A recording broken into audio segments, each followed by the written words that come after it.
Wait a minute. In the original sketch, the ear is broken, but the ear of the returned idol is whole. The idol in the museum's a fake. Welcome back to Radio Tintin, and we have an episode full of firsts today. We have Hergé's first fictional nation, we have the first adventure set in South America, and perhaps most importantly, we have Tintin's first experience with public drunkenness. This is Radio Tintin, The Broken Ear.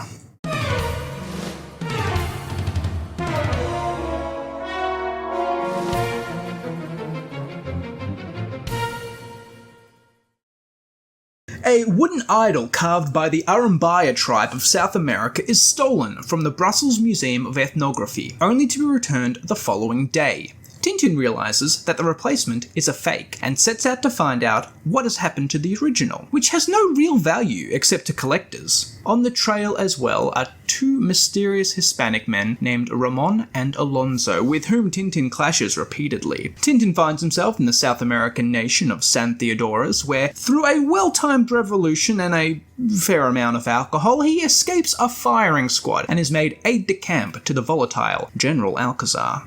He opposes a campaign propagated by petroleum and weapons corporations that would see San Theodoras go to war with neighbouring Nuevo Rico over the oil-rich Gran Chaco region, a decision that makes him powerful enemies and sees him framed as a traitor. He escapes the firing squad again, but war does still break out between the nations. In the dense jungles of Nuevo Rico, Tintin discovers the Arambayan people and the missing British explorer Ridgewell, who explains that a large diamond was hidden within the statue, explaining its importance to the relentless Ramon and Alonso. As the war between San Theodoras and Nuevo Rico ends when Gran Chaco is discovered to have no oil, Tintin discovers that hundreds of replica idols have been reproduced for commercial gain, and that the original was purchased by Mr. Goldbar, a wealthy American, now returning to the United States by ship with it.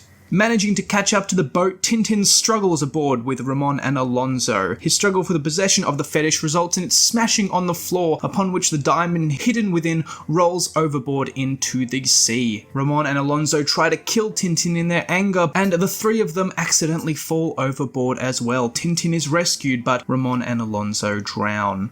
Mr. Goldbar allows Tintin to return the stolen fetish to the museum, where it is repaired and put back on display, albeit now in a comically damaged fashion.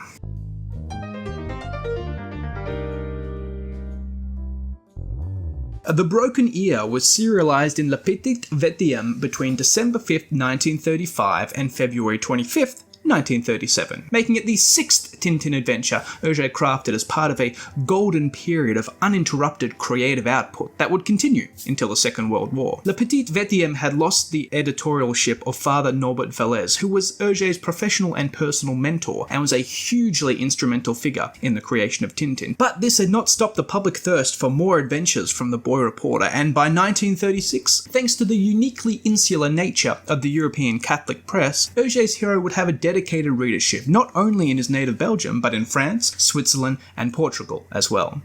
Tintin may have not been the international hero he is today just yet, but tell that to the thousands of children who packed into the Cirque Royal in Brussels to see Tintin, or at least a very convincing lookalike, announce his return from China following the conclusion of Le Petit Vetième's Tintin in the Orient storyline. This readership would have been even wider, according to publishing house Casterman, if Hergé started to present Tintin's new adventures in colour and update his previous albums. But Hergé was hesitant. He believed his black and white style set his stories apart from the rest of the garishly coloured fare in the children's magazine racks. Besides, colouring these stories would have required time that he simply did not have, working as he did without interruption 7 days a week to ensure Tintin's adventure continued, while also still providing endless graphic design and advertising work on commission.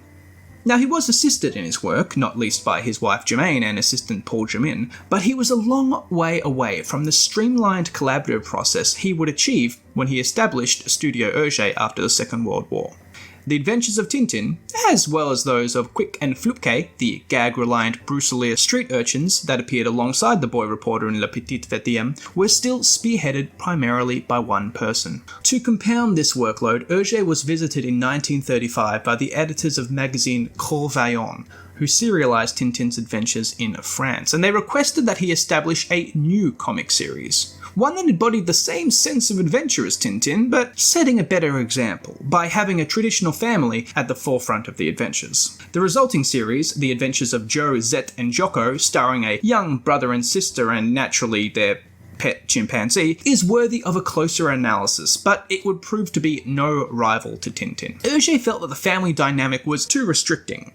Whereas Tintin was able to set off on an adventure at will, Joe and Zet's parents would inevitably have to be involved somehow in the plot, which restricted the kind of stories he could explore. And the series was terminated in 1939 without having truly found an audience. Furthermore, colouring his adventures would also have potentially meant less time providing the graphic and cultural accuracy he was beginning to prioritise after his collaboration with Chang Chon-jen on Tintin in the Orient, which later became Tintin and the Blue Lotus. It was around this time that Hergé began to cultivate his now legendary archive of newspaper articles, magazine clippings, and postcards, which would provide inspiration for his stories and graphic references for the elements found within. This archive, largely preserved and still intact, provides a fascinating insight into what sparked Hergé's imagination. One item, a photograph of a wooden pre-Columbian statuette from the Chimu people of northern Peru, did just this, and the idol would be pretty much copied into Le Petit Vetiem, becoming the now iconic fetish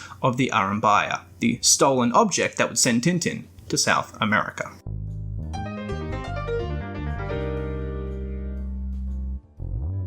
South America was the next logical destination for Hergé to explore through Tintin, and would allow him to re-examine themes that were close to his Boy Scout heart, such as Anglo-American capitalist exploitation and the peoples of the First Nations of the world. But The Broken Ear also has a strong, almost Hitchcockian element of mystery to it as well. The idol itself acts as what Hitchcock would call a MacGuffin, an object that serves no purpose within the plot except to be obtained and propel the story forwards. And the idea of an innocuous statue hiding a treasure of immense wealth was utilised in the Dashiell Hammett story The Maltese Falcon, which had already been adapted to film in 1931 and may have inspired Hergé. Actually, The Broken Ear is definitely the kind of story that could easily feature detectives Thompson and Thompson, hot on the trail like they were in their previous two stories. But surprisingly, they only have a brief appearance here, investigating the theft at the beginning of the album. These mystery elements in The Broken Ear would build upon Hergé's previous work in Cigars of the Pharaoh and The Blue Lotus, and would be perfected in later stories such as The Black Island, The Calculus Affair, and The Castafiore Emerald.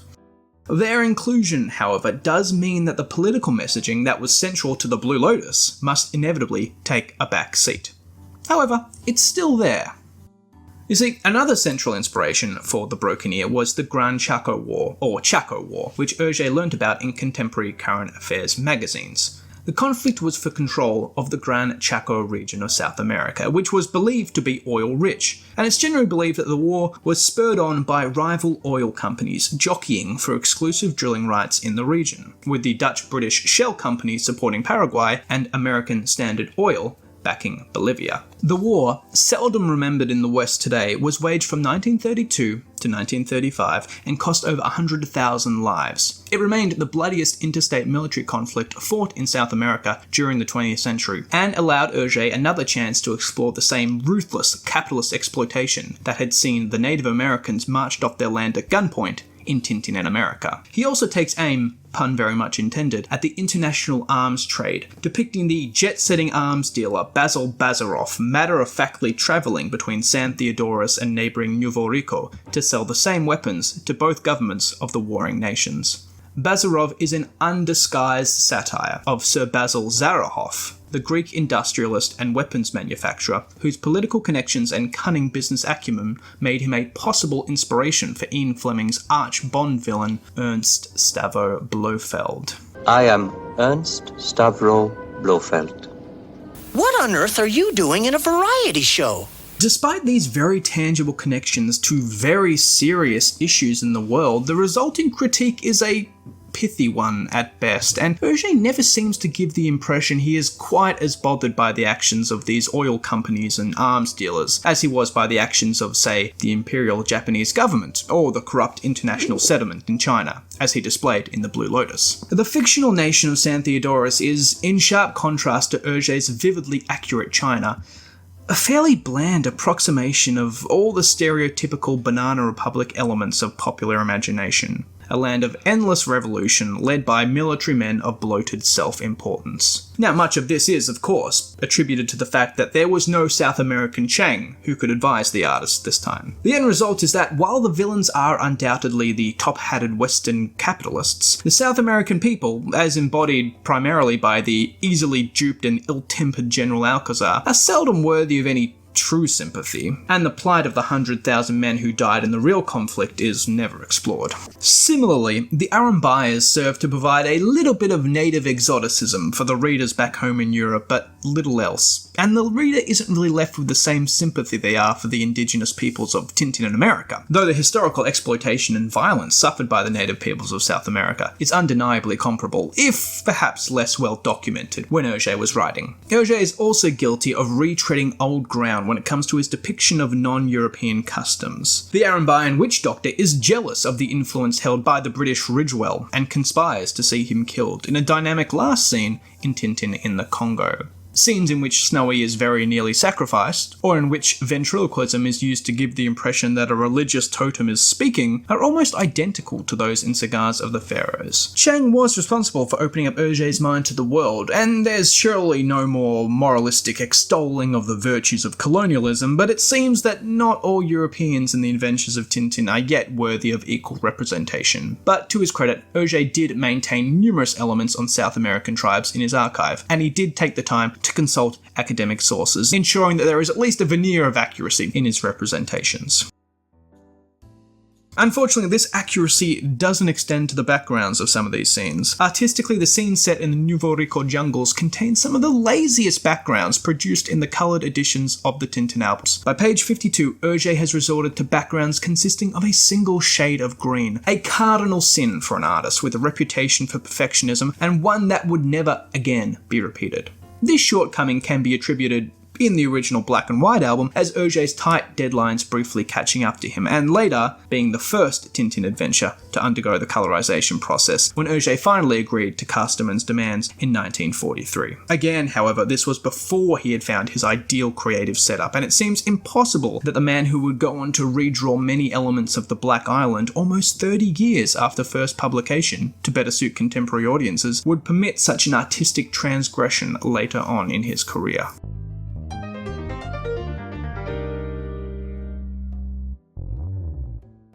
Linguistically, however, The Broken Ear has a lot to offer, and even in the English translation, much of Hergé's love of wordplay and puns shine through. The nation of Nouveau Rico is a play on the term nouveau riche, or newly rich, perhaps a reference to the fictional country's recently acquired oil wealth, while its capital city of San Facion is based on the term sans façon, meaning without manners or without pretension. Furthermore, the real-life Grand Chaco becomes Grand Chapeau, which sounds suspiciously like big hat in French.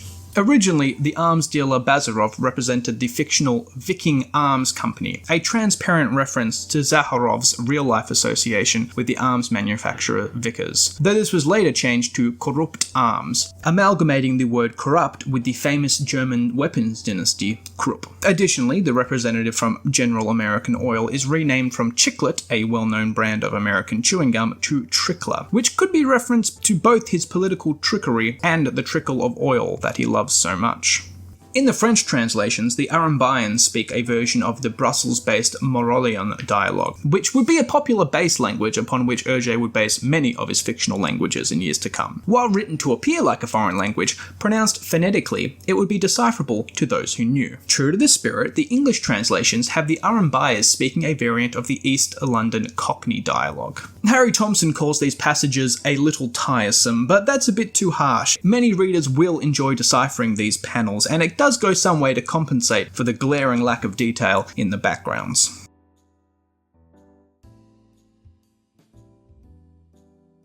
The Broken Ear provides some interesting firsts among the series. Rather than beginning with Tintin already embarking for a far-off land, the first quarter of the story takes place in his native Brussels, and the reader is given their first insight into Tintin's comfortable flat, resplendent with some Chinese artwork, a nice nod to his previous adventure. It's also rare to see the boy reporter not merely drinking alcohol, but positively tanked, sharing a bottle of schnapps with the colonel who delays his execution, the resulting drunken rambling enough to fortuitously grant him a colonel's commission from General Alcazar. However, as Michael Farr sympathetically points out, Tintin had narrowly cheated death twice by firing squad at this stage, and he faced the chance of being unlucky the third time, so perhaps he can be forgiven for indulging just this once, in stark contrast to his stringent teetotaling later on in the series. Readers familiar with the tone of the series will also be disturbed to see the villains Ramon and Alonso carried off by small, horned devils carrying pitchforks after drowning in the ocean. This panel is preceded by Tintin telling a ship steward the gangsters went, quote, straight down, ostensibly a reference to the bottom of the ocean, but implicitly suggesting a destination even further below. Indeed, while the prospect of divine judgment and eternal damnation would be natural beliefs for Hergé and his Catholic readership, it's really strange to see them actually depicted in a Tintin album. Truthfully, while they are ruthless murderers within the story, the bumbling and comedic goons are hardly the most diabolical villains to be presented in the series so far, and one would think if the abominable Mitsuharatu of the Blue Lotus can avoid hell, well, they probably deserve a reprieve as well. Thompson cites the numerous deaths presented in The Broken Ear as motivation for Corvaillon to request their more family-friendly comic strip, but this is possibly incorrect, as the story would not have finished syndication when Hergé began work on Joe, Seth, and Jocko. However, when Corvaillon serialized the story in France, they requested the Devil panel be replaced with one in which Tintin instead vouches the souls of the bandits for God. Hergé, not typically receptive to creative direction, relented reluctantly. The original, however, remains in all album versions today, and is one of the very few depictions of the death of a villain in the series.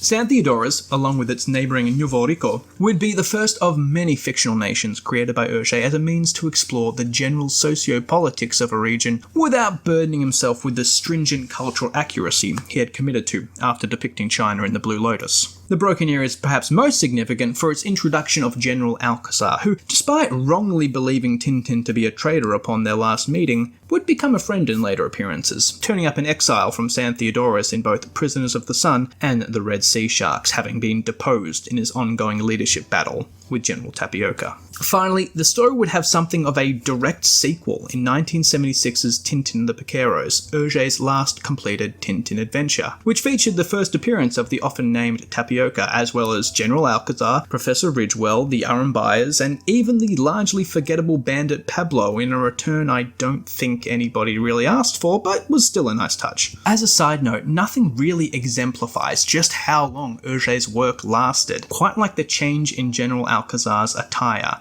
appearing in a bright blue cavalry officer's uniform in 1937's The Broken Ear, complete with a sabre and epaulet for his shoulders, before opting instead for drab khaki, combat fatigues and assault rifle for 1976's Tintin and the Piqueros. For whatever reason, Hergé clearly had some sort of affinity for the South American continent, having sent his reporter, who seldom revisited foreign nations, back on multiple occasions, and the cigar-chomping, unshaven, bad-tempered but good-hearted General Alcazar has become a popular supporting character in the Tintin universe. General Alcazar! Hop in, amigo! After completing syndication in 1937, The Broken Ear was published in album format by Casterman the same year, before becoming, as mentioned, the first adventure to undergo colorization in 1943, though this revision did not involve a complete redrawing like Hergé's stories pre-The Blue Lotus did. However, some scenes were cut to fit Casterman's 62-page album format, including a scene in which Tintin listens to a radio report about the contemporary Italian invasion of Abyssinia, and a scene in which Tintin has a nightmare he is being attacked in his sleep by an Arumbayan, a motif Hergé would recycle for his next South American adventure, The Seven Crystal Balls. The Broken Ear was adapted as the second story in Belvision's Hergé's Adventures of Tintin animated series in 1959, though unfortunately only the first episode seems to be publicly available today and it doesn't feature any voice work. It was adapted again as part of the early 90s French-Canadian animated series, though this version forgoes several controversial elements of the story, including Tintin's drunken episode, the death of Ramon and Alonso, and the entirety of the oil war subplot. Perhaps if your story's politics can be jettisoned without affecting it substantively, your story's politics were never that strong. Though of less importance, this adaptation also changes the method of Tintin's escape from Ramon and Alonso's interrogation shack. From a random lightning strike, which, in an instance of dumb luck much more reminiscent of Tintin in the Land of the Soviets, manages in the original album to somehow transport him outside, to much more simply jumping out the window. In a delicious case of life imitating art, the original Chimu idol, which provided Hergé with the inspiration for the Arambayan fetish of the broken ear, was put on display in the Brussels Palace of Fine Arts in 1979 as part of an exhibition showcasing the many genuine artifacts featured in the series to celebrate 50 years of Tintin. True to the story, the idol was stolen from its display with a letter, similar to that featured in the album, and similarly just signed X, written to Le Soir newspaper, telling Hergé it would be returned if he waited at the scene of the crime at a given time with a copy of the broken ear under his arm. The bemused Hergé agreed to the terms, but the thief never showed and was never caught. But the ultimate irony? Just like Ramon and Alonso in the story, the thief had only stolen a replica of the original that had been placed in the display for just such an occasion.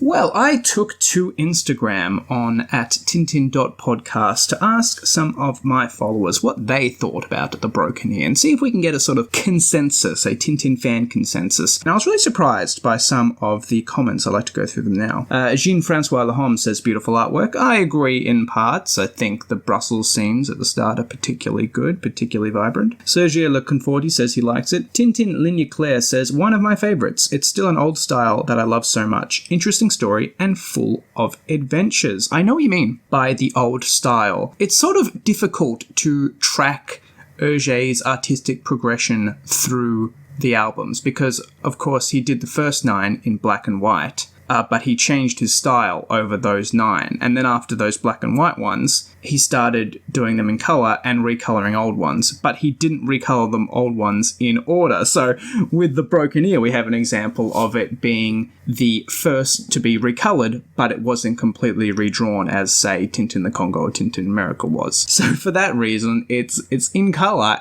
but it's sort of not quite the polished, finished Tintin that we know, especially the Tintin model. You can, if you have a keen eye for these things, it's still recognisably Tintin, but you can tell the differences in the artistic style and the way Tintin is drawn. Pentagy, or Pentagi, says, I liked it. Sure is one of my faves, to be honest. I like the story in general, the idea itself. Pacing was really good in there. Characters' interactions most of the time felt natural and fitted the whole situation. There were many small aspects of the story which I simply enjoyed. I get back to reading this one time to time because of how enjoyable it is. Sure, it has weird parts, but overall, I'd say it's a really great adventure worth checking out. So this is obviously one that Pentagy comes back to again and again. We all have those. If we're Tintin fans, there's one that we can always just sort of reread over and over again. And there are some sort of weird aspects in it, but I don't think it's too much to detract from it. Sarah Felton 10 says, I can't remember the plot, so maybe it's forgettable? Sorry, Hergé. That's alright. There are quite a few Tintin stories we can't possibly, unless you're doing a podcast about it, remember all of them. M. Finan, M.Finan. I'm sorry, I hope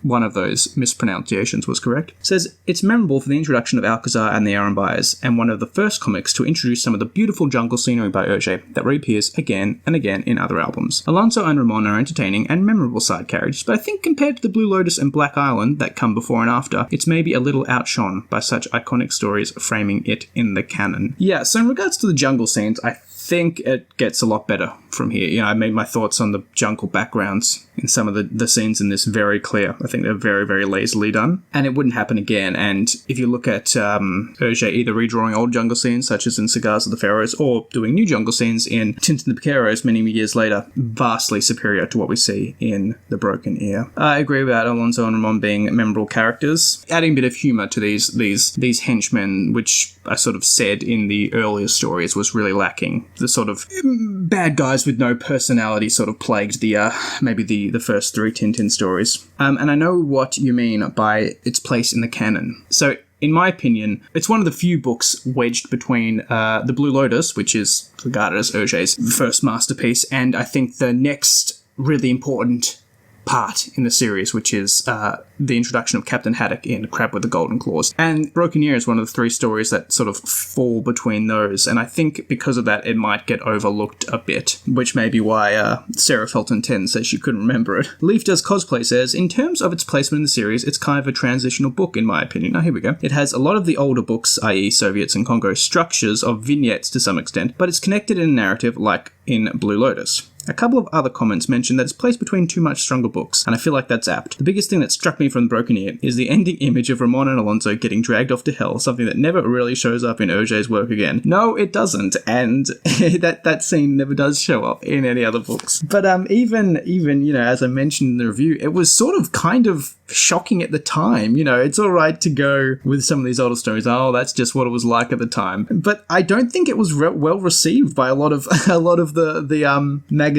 that were syndicating the story. So it's not like you can just go, it was a different time. Even at the time, it was kind of weird. And that's probably one of those weird parts that Pentagy was talking about there. Really weird scene of bad guys being dragged to hell. Amy Montanari says, I like The Broken Ear. It's one of my favourite stories from Tintin. Although it left some questions, I really enjoyed it. Also, Alonso and Ramon became my favourite villains for some reason. So much so that I'm even a little sorry they ended up drowning, even if they were the bad guys. That's why I like the 1991-92 Adaptations version more.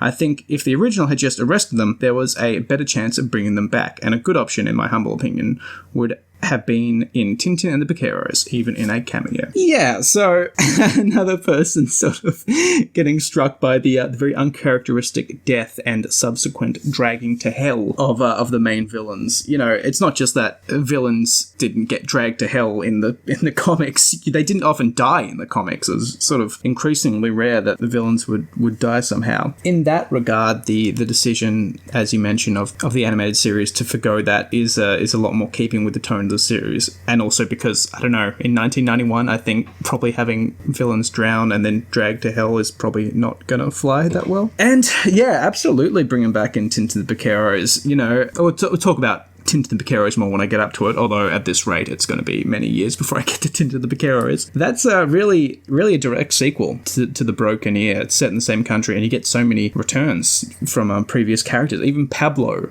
Remember Pablo? Of course you don't. He's got a tiny scene in The Broken Ear. But hey, Auger brings him back in 1976. He brings him back some 40 years later. So, yeah, I think it would have been great to have Alonso and Ramon back. They are funny characters.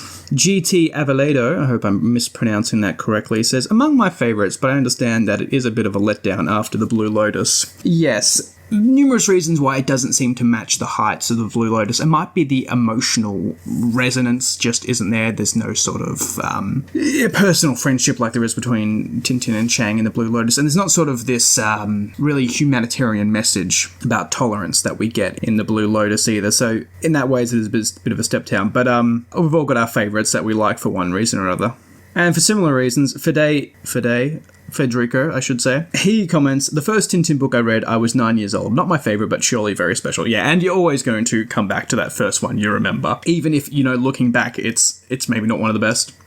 As for my own thoughts, I was never that excited to revisit Broken Ear. It was maybe one of the more forgettable ones in my mind. It was never one I reread a lot as a kid. And I think part of that is because I was remembering the 90s television adaptation, which gets rid of the entirety of the Grand Chapo War and the arms deal subplot. And I'm someone who's very, very interested in the political side of the Tintin story. So to completely get rid of that side of it, maybe not remember it quite as fondly. And I don't think that's necessarily fair. I think even though I wouldn't call it one of the all-time best Tintin albums, there are no bad Tintin albums post Blue Lotus, I think. So I think even one like Broken Ear has a lot to offer you. It was because of, you know, researching that I found out about the real-life Gran Chaco War between Paraguay and Bolivia, something I'd never heard of in the past, and that's a war that killed 100,000 people. So I know a little bit about that now because of researching this story. And just in terms of the story, there's a lot of humour to be had in it as well. There's a lot of scenes I didn't get into the review that are just really like fun to read through. Scenes of multiple assassination attempts on Tintin always going wrong, and there's a big exchange at the start that involves a parrot that I'm sure everyone remembers, and that's a lot of fun. And having the Aran buyers speak Cockney and trying to sort of work out what they're saying is a lot of fun. So I definitely wouldn't put it in my top 5, but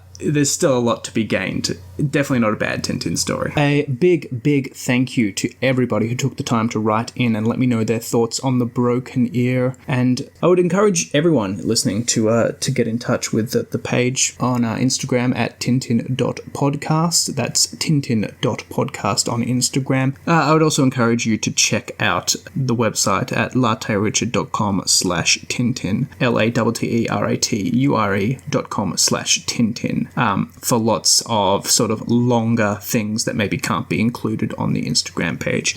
Just some housekeeping, some technical notes before we finish up. Yes, the name of the show going forward is Radio Tintin. It's no longer Gatsy Talks Tintin. I got my name out of there because we're not talking about me. We're talking about Tintin. So it's Radio Tintin. I understand that some podcast apps still have the old podcast artwork with my cartoon face on it and like the old name on it. I don't know why that is. Some apps do that, some apps don't. But it still should come up as Radio Tintin, so you shouldn't need to resubscribe. Also, if you ever get a new episode under the app and you can't open it or you can't play, that's because some apps, again, they take blog posts from the website and they think they're podcast episodes, but they're not, so they won't have anything on them. You're not missing out on any episodes. That's just... some apps do that, some don't. I'm still trying to understand why some do and some don't. So don't worry, you're not missing out on any good Tintin content. Anyway, it is fantastic to be back doing actual reviews after a very